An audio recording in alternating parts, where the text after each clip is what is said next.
Perempuan ini kan punten ya, selalu menjadi sosok yang kalau kita melihat KDRT kebanyakan korbannya perempuan, pelecehan seksual perempuan, perceraian segala macam perempuan gitu. Nah dari situ gimana caranya saya memikirkan gitu, mempertimbangkan apa nih saya sebagai anggota dan sebagai pemangku kebijakan. Akhirnya kita membuat regulasi, membuat payung hukum buat khususnya kaum perempuan yang ketika pasien ingin menebus obat itu selalu tidak ada, selalu tidak tersedia. Nah, Gitu. Ini kenapa? Gitu kan. Jangan sampai ini menjadi harus kita beli keluar lagi ini lagi gitu kan. Ya kita kan ini gratis gitu kan. Ya jangan sampai yang ketika kita sudah menggunakan pelayanan BPJS itu yang tadi saya sampaikan jangan dibedakan lah gitu kan. Ini sudah sering saya sampaikan. Tuh. Jangan sampai pelatihan-pelatihan yang dilakukan di Disnaker itu tidak sesuai dengan kebutuhan industri. Maka dari itu sempat itu ada pelatihan babysitter kita coret gitu. Beberapa pelatihan? tahun pelatihan babysitter, Oh, baby pelatihan sister, iya, iya. apalagi tuh petor rambut ini kita coret gitu tuh. Karena kebutuhan industri tidak seperti itu. Betul, Gitu. betul, Dengan betul. Menteri baru Keuangan kita, Pak Purbaya, memotong transfer keuangan daerah sebesar 236 miliar, Kang, Masya Allah. di Kota Cilegon ini. Makanya dengan banyaknya ratusan miliar pemotongan-pemotongan, artinya apa yang kami lakukan di sesuai dapil agak terhambat. Agak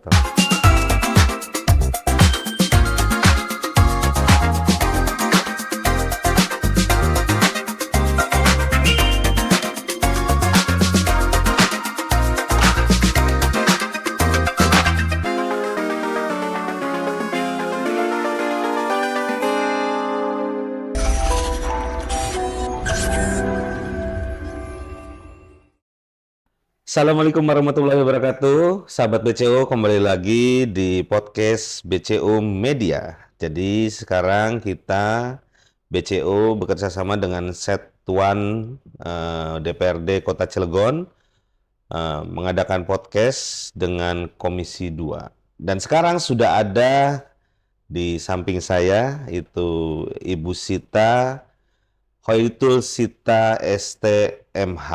Selamat siang, pagi, sore. Sayang pagi sore tidak ada.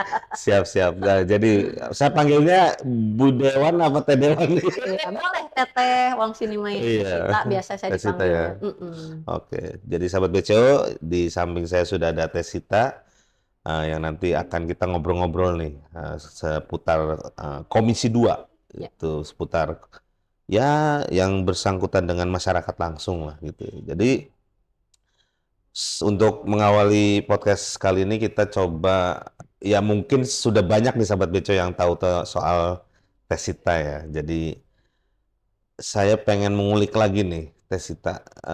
Gimana nih awalnya apalagi Tesita sebagai seorang wanita itu memutuskan untuk terjun ke dunia politik akhirnya gitu. Iya, iya, iya. Gimana tuh? Iya, jadi begini, tahun 2013 ya, itu kan sudah ada peraturan perundang-undangan di mana setiap partai harus memenuhi 30% kuota perempuan. Nah, ketika itu banyak beberapa yang melamar untuk saya dijadikan caleg ketika itu. Tapi saya memutuskan di PKS. Jadi beda ya arti dengan mencalonkan dengan dicalonkan. Oke. Ya, saya dicalonkan dari PKS gitu. Partai Keadilan Sejahtera ketika itu ya awalnya untuk memenuhi kuota 30%, tapi seiring berjalannya waktu ketika itu silaturahmi karena memang sebelum saya jadi caleg ataupun sebagai anggota dewan, saya juga aktif di majelis taklim. Kemudian dulu juga sempat jadi aktivis kampus, saya di kuliah di Untirta gitu. Jadi sering terlibat dalam suatu organisasi kemasyarakatan maupun organisasi yang ada di kampus dan lain sebagainya ketika itu. Ya saya langsung ini ya sebelumnya menolak gitu. Karena masih memiliki 3 putri yang masih kecil-kecil ketika Masya Allah. itu. Tapi saya istikharah. Saya sholat istikharah selama 7 hari 7 malam Hmm. untuk memutuskan karena, seorang wanita ketika itu masih dipandang sebelah mata ya. Betul, betul. "Ngapain sih perempuan masuk ke politik, udah ngurusin 3 orang saja," gitu kan. Iya, iya, Waduh, iya. kata saya, cobalah saya mencoba sebelum mengambil suatu keputusan yang besar itu, saya melakukan sholat istikharah, meminta petunjuk kepada Allah bagaimana gitu kan. Ya alhamdulillah ketika itu saya, di-support oleh keluarga tentunya ya, dengan seizin dan seridhonya suami gitu kan. Iya. Alhamdulillah suami mengizinkan untuk berkiprah di dunia politik. Memang sebelumnya juga, saya mengikuti organisasi-organisasi perpolitikan yang ada di Hmm. kota Cilegon ya gitu, ketika waktu di kampus dulu gitu. Nah ketika itu, ya berjalan saja silaturahmi ke sana kemari gitu kan, Hmm. sesuai dapil di Jombang Oh, Purwakarta Jombang ketika itu. Purwakarta. Nah terpilihlah, saya juga tidak menyangka karena pada saat itu nomor urut saya nomor urut paling bawah. Oh, gitu. Iya, karena memang sistem politik di 2014 itu terbuka ya, suara terbanyak. Hmm. Jadi ya saya mendapatkan suara terbanyak itu gitu, di Hmm. antara internal di PKS-nya Masya gitu. Allah. Dan seiring berjalannya waktu, ketika saya menjadi anggota dewan, saya dengan background dari pendidikan teknik ya, jurusan teknik industri, saya mengambil S2 Hmm. yang memang harus untuk meng-upgrade diri saya ya. Hmm. Ngambil S2-nya itu memang tidak linear, Kang. Nggak linear ya? Nggak linear. Ngambilnya hukum Pemda. Oh, hukum Ngambil Pemda. hukum Pemda, pemerintah daerah Hmm. gitu. Karena memang kita di sini bergulat dengan peraturan Betul, perundang-undangan. betul. Kemudian tugas pokok fungsi kedewan kan ada 3. Selain menjalankan fungsi pengawasan, melakukan penganggaran, dan juga membentuk perda. Nah ini sesuai, makanya contoh ibaratnya HP aja harus di-upgrade gitu Betul, kan betul, untuk betul. mendapatkan versi terbaru. Nah kita manusia juga harus meng-upgrade diri kita agar bisa memantaskan diri kita menjadi anggota DPRD gitu. Wow, sangat Dari luar situ salah biasa nih. satunya. Iya, ya. Ya, itu sahabat BCU sangat luar biasa ya, Tesita ini. Jadi, ya dengan dia mengupgrade itu berarti dia mencoba untuk bertanggung jawab dengan apa yang sudah dicapainya gitu kan. Iya. Nah, terus motivasinya nih, motivasi apalagi kan Tesita ini perempuan tadi ya. Motivasi apa sih yang menguatkan akhirnya, oke, saya harus Hmm. terjun nih gitu. Ya. Yang awalnya hanya memenuhi kuota 30% Hmm. wanita, pada akhirnya itu hilang. Hmm. Makanya salah satunya itu saya mengupgrade diri saya dengan kuliah lagi S2 itu, ketika outputnya kita berbicara ada hasilnya dong ya. Apa sih yang kita untuk di anggota dewan itu gitu kan. Saya dari 2014 ke sini berarti sudah jalan 3 periode Masya untuk Allah. di DPRD ini. Dari hasil itu tentunya banyak aspirasi-aspirasi yang disampaikan oleh konstituen ya, baik dari lelaki maupun perempuan begitu kan. Salah satunya itu karena saya tadi sampaikan, Akang, ini perempuan, dewan perempuan, iya, otomatis pasti akan merealisasikan, bukan menyuarakan kaum perempuan, Perempuan kaum ya. hawa Iya, gitu iya, iya, kan. iya. Yang dimana perempuan ini kan punten ya, selalu menjadi sosok yang kalau kita melihat KDRT kebanyakan korbannya perempuan, pelecehan seksual perempuan, perceraian segala macam perempuan gitu. Nah dari situ gimana caranya saya memikirkan gitu, mempertimbangkan apa nih saya sebagai anggota dewan, sebagai pemangku kebijakan. Akhirnya kita membuat regulasi, membuat payung hukum buat khususnya kaum perempuan yang inisiatifnya dari DPR di Kota Cilegon. Yaitu apa? Pertama, kita melakukan perda, membuat regulasi perda, peraturan daerah perlindungan perempuan dan anak. Nah, bagi perempuan yang memiliki atau kasus atau apapun, KDRT atau apa, kita sudah memiliki perda itu. Sudah. Gitu. Ya sudah ada. Kemudian kita juga ada perda ketahanan keluarga. Tingkat perceraian Kota Cilegon itu cukup tinggi. Tinggi ya? Tinggi sekali. Maka dari itu kita menciptakanlah sebuah peraturan daerah ketahanan keluarga. Bagaimana cara untuk meminimalisir angka perceraian seperti itu. Kemudian kita juga ada pengurussamaan gender. Perda pengurussamaan gender ini. Karena waktu pertama kali di tahun 2014 itu sempat ada terjadi seorang warga Cilegon ingin bekerja, melamar suatu di instansi, dia memakai kerudung, hijab gitu, jilbab. Tapi ditolak karena memakai kerudung. Masih ada seperti itu di Kota Cilegon ketika Masih tahun ada ya? 2014, periode pertama saya menjadi anggota dewan. Maka dari itu muncullah kita untuk melindungi hak-hak perempuan, melindungi kaum perempuan, kita melakukan sebuah regulasi gitu. Gitu kan. Untuk membuat legalitasnya ya, melindungi para perempuan. Luar biasa tuh. Jadi di awal periodenya saja langsung membuahkan sebuah karya ya. Jadi kalau kedewanan itu ya karyanya undang-undang dan perda gitu ya. Iya betul, Peraturan-peraturan produknya gitu. ada. Oke, jadi nah akhirnya di periode ketiga ini, kalau yang sebelumnya komisi berapa? Saya gini, di DPRD itu 2,5 tahun biasanya di Oh, di rolling rotasi, apa di gitu? rolling Iya. ya gitu kan. Jadi pernah ada di Komisi 1, di Komisi 2 waktu 2014. Dulu 2014 sampai 2019 hanya 3 komisi, Kang. Karena Oh, jumlah dewannya hanya 35, betul jadi betul hanya betul. 3 komisi. Iya iya iya. Iya. Dan itu saya berputar di Komisi 1 dan 2. Kemudian di 2019-2024 berubah, ada 4 komisi, ada pemecahan. Betul. Gitu. Dan di situ saya pindah komisi lagi, ada yang di Komisi 2, di Komisi 1 gitu. Sekarang berada di Komisi 2 lagi. Dua lagi. Jadi lebih banyak ke Komisi 2 sih. Banyak komisi 2 ya. Iya, karena bersentuhan langsung dengan masyarakat. Masyarakat ya. Gitu. Nah, berbicara dengan apa soal komisi 2 nih, sahabat Beco. Jadi ini kan ya ini dasar masyarakat lah, kebutuhan dasar masyarakat gitu ya. Fokusnya ada di pendidikan, di kesehatan, Betul. dan ada di Ketenagakerjaan, gitu kan, sosial, sosial gitu. budaya, macam-macam banyak. Nah, gimana tuh Teh Sita untuk di Komisi 2 ini apa yang sudah dilakukan selama periode ini? Iya, jadi Komisi 2 itu mitranya banyak sekali ya, kurang lebih itu ada 9 lah Oh, ya. 9. Iya, 9 mitra yang dimana memang salah satunya kesehatan. Kita ada Dinas Kesehatan, ada RSUD.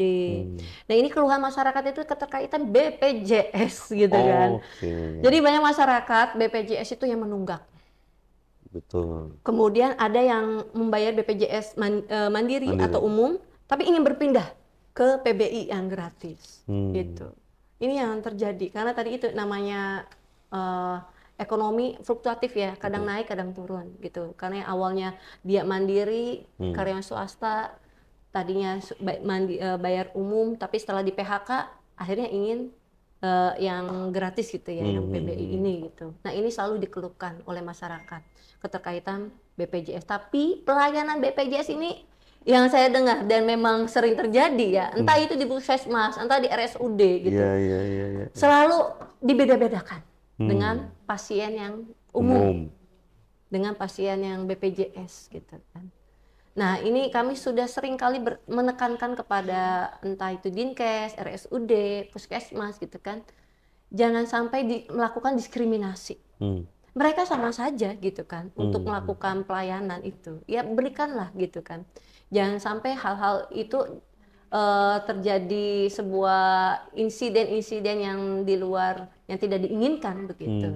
Kita berharapnya ke depan pelayanan untuk yang melakukan pasien BPJS ini jangan sampai ada diskriminasi lagi gitu. Gitu kan. Kemudian ada dinas sosial gitu kan. Ya ini keterkaitan dinas sosial itu yang BLT gitu kan, kemudian santunan kematian segala macam gitu. Maka dari itu bagi warga Kota Cilegon yang belum, yang sekiranya tadi ekonominya masih belum mampu atau apa, ketika ada ingin mendapatkan bantuan sosial, silakan ini aja, koordinasikan saja ke RT RW gitu ya, kelurahan, kecamatan agar bisa mendapatkan bantuan begitu. Kemudian dinas apa lagi tadi tuh? Disnaker, Kesra, ya ada 9 kurang lebih tadi itu ya. Gitu kan. Tadi berbicara soal kesehatan ini menarik nih, pelayanan. Iya. Memang saya juga mendengar tuh Teh Dewan, jadi di bawah itu memang di masyarakat gitu.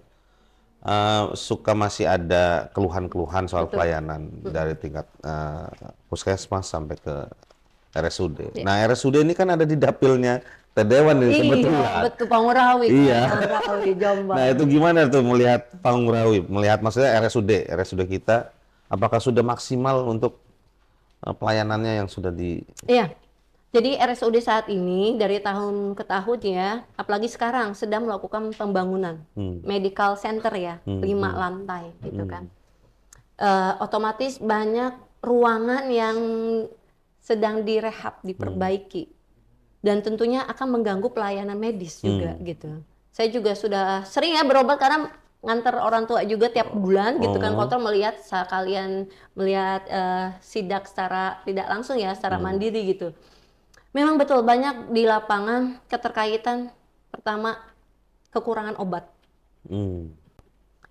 Ketika pasien ingin menebus obat itu selalu tidak ada, selalu tidak tersedia Nah, gitu. Ini kenapa gitu kan?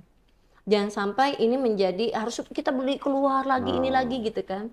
Ya kita kan ini gratis gitu kan. hmm, Ya jangan sampai yang ketika kita sudah menggunakan pelayanan BPJS itu yang tadi saya sampaikan jangan dibedakan lah gitu kan. hmm, Ini sudah sering saya sampaikan.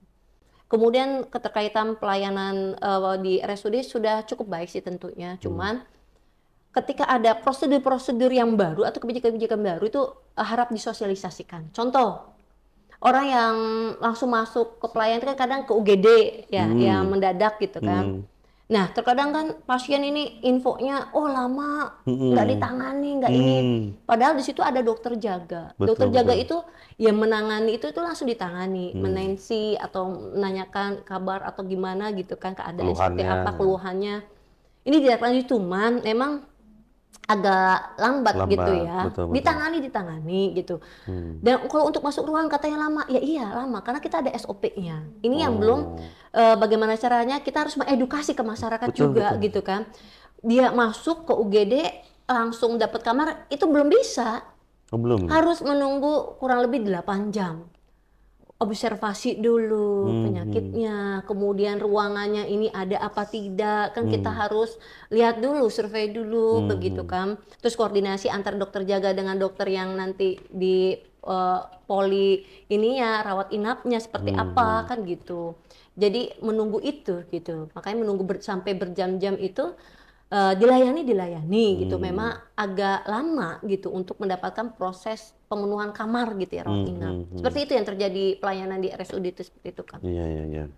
Nah itu sahabat PCO, jadi memang itu sudah memang prosedurnya seperti itu gitu. Jadi Betul. ya tinggal dipahami dan pastinya tidak mungkin lah kalau tidak dilayani ya. Betul, pasti Pasti dilayani. dilayani. Nah terus untuk yang selanjutnya nih Teh Sita, Hmm. soal yang lagi ramai kan beasiswa nih, Oh ya. pendidikan. Gimana nih? Ya, sekarang itu kan namanya beasiswa juara ya. Juara ya. Namanya beasiswa juara. Alhamdulillah untuk di 2026 insya Allah aman gitu kan ya. Itu kan diperuntukkan untuk warga kota Cilegon bagi Hmm, yang berprestasi, kemudian bagi yang belum mampu juga bisa gitu kan hmm, ikut. Jadi kriterianya bukan sekedar yang berprestasi, tapi yang tidak mampu gitu atau kurang hmm, mampu juga bisa ikut mendaftar. hmm. Itu kan pembukaan rencananya kalau nggak salah tahun ajaran baru ya, antara Hmm. Juni Juli lah untuk beasiswa juara itu. Juara itu ya. Insya Allah aman untuk anggaran beasiswa tersebut. Oh aman ya. Aman-aman. Untuk kuota sendiri? Untuk kuota sendiri kurang lebih tuh 5 ribuan, tapi saya juga belum pasti ya Hmm, detailnya hmm. seperti apa. Dulu kan berada di bawah naungan Dinas Pendidikan. Betul, betul. Tahun kemarin ya 2025 ini sampai seterusnya itu nanti di bawah Kesra. Oh di bawah Kesra sekarang. Untuk ini ya, Ya, ya, ya. beasiswanya. Beasiswa. Jadi, Biasanya itu akan disosialisasikan lewat media sosialnya ini pemerintah Kota Cilegon ya hmm, untuk hmm, hmm. keterkaitan ini beasiswa tersebut gitu. Nah Karena kalau pendaftarannya kan secara online, secara online. ada alur-alurnya kita. Nah kalau dari Dewan sendiri, Komisi 2 tentunya pengawasannya seperti apa nih? Ya, kita mengawasi bahwa benar-benar beasiswa itu diperuntukkan buat kategori tersebut yang tadi saya sebutkan. Hmm, Dari berprestasinya dilihat apakah dari nilai rapotnya, apakah dilihat dari dia mengikuti juara-juara olimpiade nasional atau apa hmm, kan hmm, gitu. hmm, Jangan sampai di luar kriteria tersebut gitu. Begitupun hmm, dengan untuk kaum yang kurang mampu gitu kan. hmm, Ini hmm. juga beasiswanya memang tepat sasaran, harus tepat sasaran. Terus Jangan apa? sampai orang kaya yang dapat tapi dia juga tidak berprestasi tapi dapat. Nah, Nah, ini kita mengawasinya harus benar-benar ini ya, ibaratnya secara ketat juga gitu kan, jangan sampai mhm, seperti itu. mhm, Kasihan gitu kan kalau tidak tepat sasaran betul, betul, nantinya betul. gitu. Jangan sampai nanti ya bahasanya ordal katanya. Iya, bener Kalau bener di bener. lapangan ke Heeh, dewan karena ada mhm. ordal jadi dimasukin gitu Iya kan iya, ya jangan sampai hal itu datanya. terjadi ya, gitu. Mhm. Nah, ini selanjutnya nih menarik nih pembahasan ini. Karena kota Cilegon kan kota industri katanya nih. Betul. Nah, ini soal ketenaga kerjaan nih pasti dari Dewan sendiri juga rada ini nih soal isu Pengangguran, pengangguran iya ya. iya iya. Gimana gimana tuh Iya, menyikapinya? ini saya cukup prihatin, Hmm. karena tahun ini meningkat Nah, itu tuh. angka TPT. Hmm, hmm, Dari yang kemarin 6%, hmm. sekarang 7,41%. Wah, Untuk pengangguran naik gitu kan. iya. Di sini bukan, walaupun memang Disnaker sebagai leading sektornya ya, Hmm, tapi dia tidak bisa bekerja sendiri. hmm, hmm, Ada dinas perindustrian, Disperindak, hmm, ya kan? hmm, Di situ ada dinas koperasi dan UMKM. hmm, Nah, ini bagaimana caranya stakeholder yang ada ya, maksudnya dinas-dinas yang terkaitan dengan ketenaga kerjaan untuk meminimalisir angka pengangguran itu bisa berkolaborasi dengan hmm, industri-industri yang ada di Kota Cilegon. hmm. Ya, kita ketahui bahwa Kota Cilegon itu industrinya padat modal Betul, gitu kan. betul. Yang dimana kriterianya juga kan berbeda dengan Hmm. kriteria padat karya Karya, betul, begitu. betul, betul. Artinya di sini memiliki skill atau keterampilan yang khusus, apalagi saat ini ada program dari pusat PSN ya, program strategi nasional gitu, yang dimana memang padat modalnya itu ya cukup luar biasa gitu, investasi Cuman, industri di Kota Cilegon cukup hmm, besar, yang artinya bagaimana Disnaker sebagai untuk yang menyelenggarakan BLK, Balai Latihan Kerja itu hmm, harus sinkron hmm, dengan kebutuhan industri yang ada di Kota Cilegon ya, begitu. Jangan sampai pelatihan-pelatihan yang dilakukan di Disnaker itu tidak sesuai dengan hmm, kebutuhan industri. hmm, hmm, hmm. Maka dari itu sempat itu ada pelatihan babysitter, kita coret gitu. Beberapa Pelatihan? tahap pelatihan babysitter, Oh, baby pelatihan sister, ya, ya, eh, ya. apalagi tuh, petor anggota ini Hmm, kita hmm. coret gitu tuh. Karena kebutuhan industri tidak seperti itu Betul, gitu. betul, betul, Mereka betul. butuhnya dia kan bidang Hmm, kimia, pabrik alkali gitu kan. hmm, hmm, Industri-industri besar gitu tuh. hmm, hmm, hmm, Jadi yang pelatihan-pelatihan tidak sesuai dengan kebutuhan industri kita akan ini delete gitu ya, akan hmm, hmm, hapus, harus disesuaikan dengan kebutuhan industri. Begitu kan. Dan hmm, tentunya selain kita juga harus ada MOU, hmm. perjanjian dengan industri, pemerintah Kota Cilegon juga jangan sampai menuntut terus ke pihak industri untuk mempekerjakan pribumi, Betul, betul. tapi lupa dengan hak-hak industri juga. Hmm, Berikanlah sebuah reward atau penghargaan kepada industri hmm. yang sudah memprioritaskan warga Kota Cilegon. Cilegon. Ini kan saat ini belum ada, Kang. Oh, belum ada ya? Belum ada ketika itu. Selalu pemerintah Kota Cilegon makanya kami memberikan masukan gitu kan. Jangan sampai menuntut industri-industri untuk melakukan memprioritaskan penerimaan tenaga kerja dari Cilegon, Hmm, tapi feedbacknya juga si industri hmm. ini harus ada gitu kan. Iya, iya, iya, Sebuah iya. reward, sebuah penghargaan dari pemerintah Kota Cilegon yang sudah memprioritaskan warga Kota Cilegon Hmm. gitu. Dan itu bisa menjadi acuan Nah, industri, motivasi juga, motivasi, semangat betul, karena betul. oh kita bantuin nih pemerintah. Iya, iya, Tapi iya. kita juga nanti dapat ini penghargaan kan lebih ini ya saling untuk kerjasama Hmm, simbiosis hmm. mutualisme bisa Betul, dibilang seperti betul, itu betul. kerjasama yang saling menguntungkan gitu Hmm, kan. hmm, Nah hmm. ini yang belum dilakukan oleh pemerintah Kota Cilegon. Hmm, Dan hmm. juga memang faktor pengangguran juga tiap tahunnya angka kelulusan anak SMK itu tinggi Tinggi sekali sekali. ya, ribuan orang gitu kan. Tetapi jumlah industri yang ada di Kota Cilegon Ya. juga belum bisa untuk menerima karena kan ada Hmm, kriteria gitu kan dari hmm, mungkin butuhnya S1 bukan SMK hmm, gitu. hmm, hmm. Tapi tetap kita mendorong Disnaker juga untuk melakukan adanya sebuah pelatihan bahasa Hmm, translator ya. hmm. Karena saat ini kan investasi-investasi itu kan dari Korea, Ya. dari Cina. Hmm, Nah, selalu wah orang si Cilegon mau bisa bahasa Mandarin. Ya udah. Karena waktu saat reses itu ada aspirasi masyarakat di hmm. Jombang Purwakarta untuk diadakanlah Latihan. pelatihan di BLK itu kursus bahasa Bahasa ya. Mandarin dan Korea Korea. ini, karena saat ini kan investasi besar kan dari kebanyakan orang Cina gitu kan. Maka dari itu BLK kudu menyiapkan SDM ke arah sana juga yang sesuai dibutuhkan oleh industri begitu kan. Iya, Jangan iya. sampai pelatihan yang nggak nyambung, yang nggak dibutuhin yang ada. Nah inilah fungsi pengawasan kita di situ gitu kan, mengontrol bener nggak nih, sesuai sasaran nggak nih, Betul, betul, apa yang betul. dibutuhkan industri apa tidak begitu kan. Tapi ada yang sudah berjalan ya, yang Korea kalau nggak salah. Ya, Pelatihan sebagian sih bahasa belum semuanya belum maksimal lah di ya. 8 kecamatan belum, karena ini baru ya gitu kan. Untuk ini ya. Nah, terus ya selanjutnya ini apa namanya isu yang PHK nih. Oh, 2025 ini isu PHK ini luar biasa nih di Cilegon betul. nih. Ya. Nah itu gimana tuh DPR menyikapi Ya, itu? cukup prihatin ya dengan banyaknya di tahun 2025 ini ya. Jumlahnya juga bukan ratusan ya. Betul, betul. Ya, ini menjadi tugas kita bersama ya, antara legislatif dan eksekutif untuk bagaimana, karena kan namanya investasi di Kota Cilegon, walaupun industri Kota Cilegon, tapi mereka segala sesuatunya kan dari pusat ya, dari Jakartanya begitu. Artinya kita juga tidak bisa mengintervensi secara penuh untuk jangan sampai ini di PHK ya gitu kan, pabrik ini gitu kan.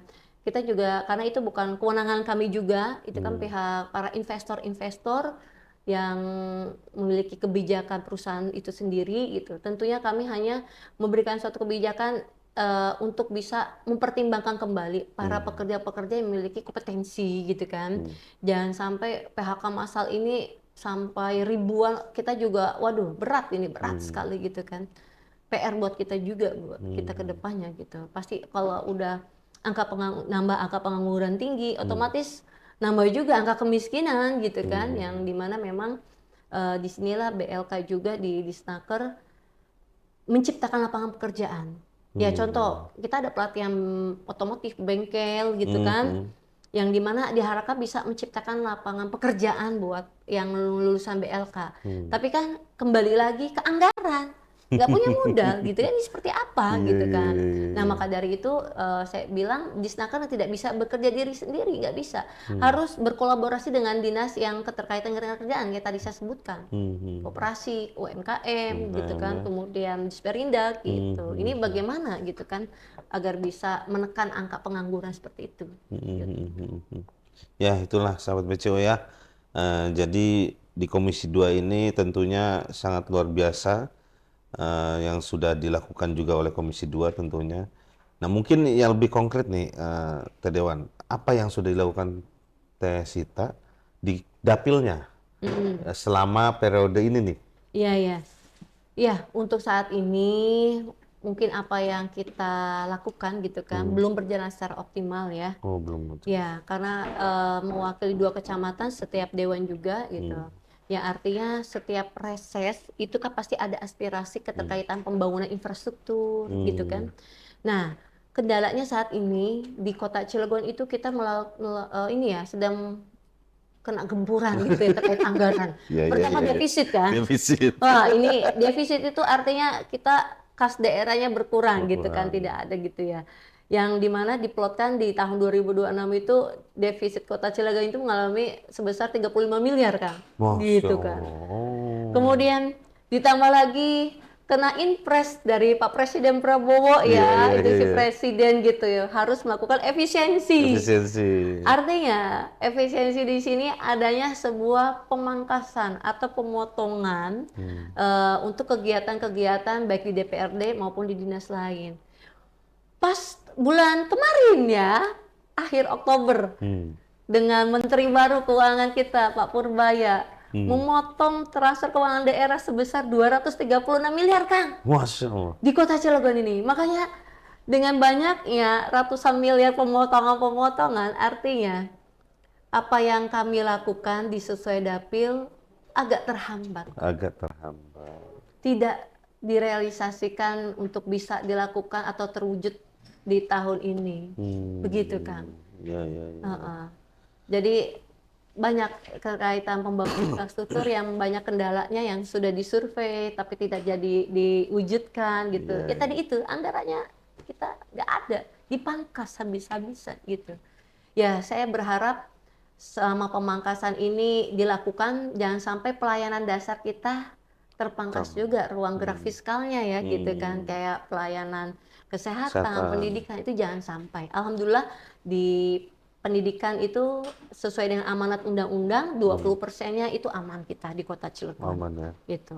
Makanya hal-hal yang seremonial, yang kurang kebermanfaatan buat masyarakat itu kita pangkas, gitu. Hmm, Tapi ya tidak menutup kemungkinan hasil reses yang aspirasi ini juga banyak beberapa yang dipangkas juga di dipangkas juga setiap ya. dapil, setiap kecamatan. Maka dari itu selain mohon kesabarannya, ya kita juga perlu memberikan informasi hal ini biar Hmm, masyarakat tahu keadaan ekonomi di Kota Cilegon itu sedang tidak baik-baik baik-baik saja saja ya. begitu. Ya itu Heeh. sahabat BCO, jadi kondisinya memang sudah apa seperti itu kondisinya. Jadi bukan keinginan kita semua nih ya. Bukan, Jadi memang kondisinya memang sedang tidak baik saja itu bukan di Cilegon doang juga, bukan di seluruh Indonesia seluruh Kang. Indonesia ya. Ya, jadi semoga bisa bersabar sejenak sahabat BCO nih dan kita bisa sama-sama berdoa supaya Cilegon kembali lagi berjaya gitu ya Amin. dan kembali lagi keuangannya gitu ya mungkin Tesita ada lah yang ingin disampaikan lagi nih untuk sahabat BCO nih. Ya, untuk sahabat BCO, kami berharap dengan adanya sebagai masyarakat itu sesuatu partner kita, mitra kita yang utama ya. Mhm. Karena dari masyarakat, kita juga jadinya dari masyarakat, suara dari masyarakat, tetap untuk menjadi sebagai controlling buat kami untuk Mhm. menjalani roda pemerintahan Kota Cilegon. Jadi apa yang disampaikan aspirasi-aspirasi melalui reses atau jaring aspirasi lainnya agar bisa terrealisasi secara sesuai dengan keinginan masyarakat. Tapi kalaupun tidak sesuai, kita menyadari bahwa kinerja kita masih setahun ya Kang ya. Ini Mhm. dari pas setahun ya, September Setahun setahun. 2024 sampai 2025 ini masih belum berjalan secara optimal karena kondisi saat ini yang cukup banyak pemangkasan-pemangkasan gitu. Dan ini kita berharap bisa saling bersinergi lah Hmm. untuk membantu jalannya roda pemerintahan seperti itu. Ya itulah sahabat BCO yang sudah disampaikan oleh Tesita dan terima kasih kita akhiri Tesita terima Iya, kasih juga atas waktunya. iya sama-sama. Dan terima kasih sahabat BCO yang sudah menyaksikan. Kita nanti kembali lagi dengan dewan-dewan yang lainnya dari Komisi 2. Dan saya akhiri, Assalamualaikum warahmatullahi wabarakatuh. Waalaikumsalam warahmatullahi wabarakatuh.